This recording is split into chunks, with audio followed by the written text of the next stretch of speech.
क्या कुछ नहीं दिया इस प्रकृति ने हमें? सांस लेने के लिए ऑक्सीजन, खाने के लिए भोजन। और जब इंसानों ने विकास की ओर कदम बढ़ाए तो सबसे पहले इकोसिस्टम की ही बैंड बजाई। ना जाने कितने ही जानवरों के वंश को विलुप्त कर दिया और ना जाने कितने जंगल साफ कर दिए। इन सब घटनाओं से तो आप अच्छे से वाकिफ होंगे, पर कुछ ऐसी घटना है जो सच में आपका दिमाग घुमा दे। तो दिल थाम के बैठो या ना बैठो, पर दिमाग खोल के जरूर बैठ जाओ, क्योंकि आगे कुछ ऐसा होने वाला है जो आप सोच भी नहीं सकते। हो गया इंट्रो, वीडियो शुरू करें? जी क्यों नहीं। चलो।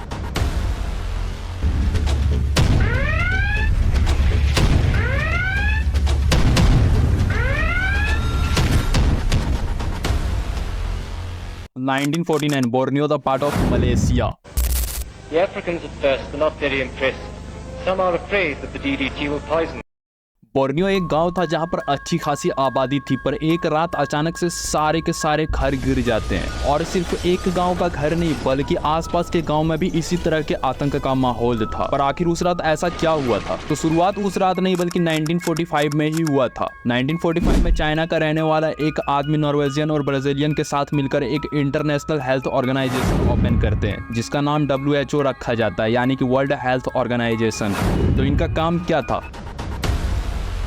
आपको याद होगा 2020 में फैली कोरोना वायरस, तो बिल्कुल WHO का काम था ऐसी ही बीमारियों को ठिकाने लगाना। Now we are in 1948 Malaysia, जहां पर एक बीमारी फैलती है मच्छरों की वजह से। और मच्छरों की वजह से कौन सी बीमारी फैलती है ये तो आपको अच्छे से पता होगा, ऑफ कोर्स मलेरिया। तो मलेरिया से परेशान होकर गाँव वालों ने तुरंत फोन घुमाया WHO को। उसके अगले दिन ही WHO बोर्नियो पहुंचती है अपना हथियार DDT पाउडर लेके।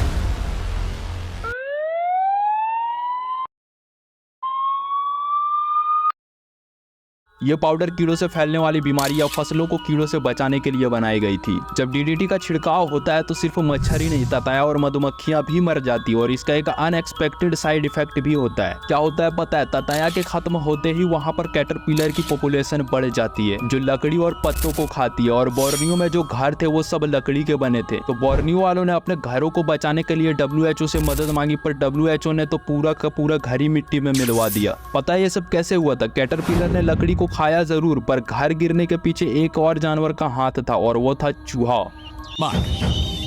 But generally here in India, they're not reviled the way they can be in the United States.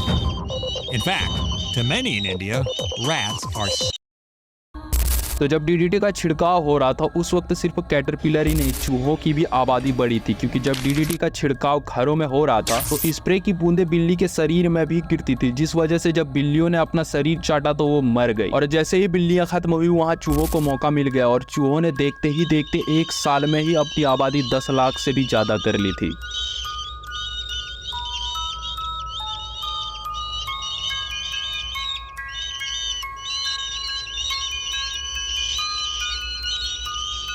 अब फिर से एक बार गांव वालों ने चूहों से परेशान होकर कॉल घुमाया WHO को। उन्होंने WHO से कहा कि अरे भैया मच्छर तो मार दिया, अब चूहों ने नाक में दम कर दिया। तो इस बार WHO इस मामले को लेकर बहुत ही ज्यादा सीरियस हो गए। उन्होंने फौरन अपने वेल ट्रेंड हथियार बंद सिपाहियों की एक फौज बना दी, लगभग 14,000 सिपाहियों की फौज। और ऐसे वैसे सिपाही नहीं, सारे के सारे सिपाही ऐसे थे मानो वो इसी दिन के लिए पैदा हुए थे। तो इन 14,000 सिपाहियों के साथ WHO पहुंच चुकी थी बोर्नियो। अब सारे के सारे सिपाही हेलीकॉप्टर में युद्ध के लिए तैयार, सिपाही छलांग लगाने को तैयार। और अब कुछ बचा था तो सिर्फ मिशन का नामकरण, और मिशन का नाम रखा जाता है मिशन।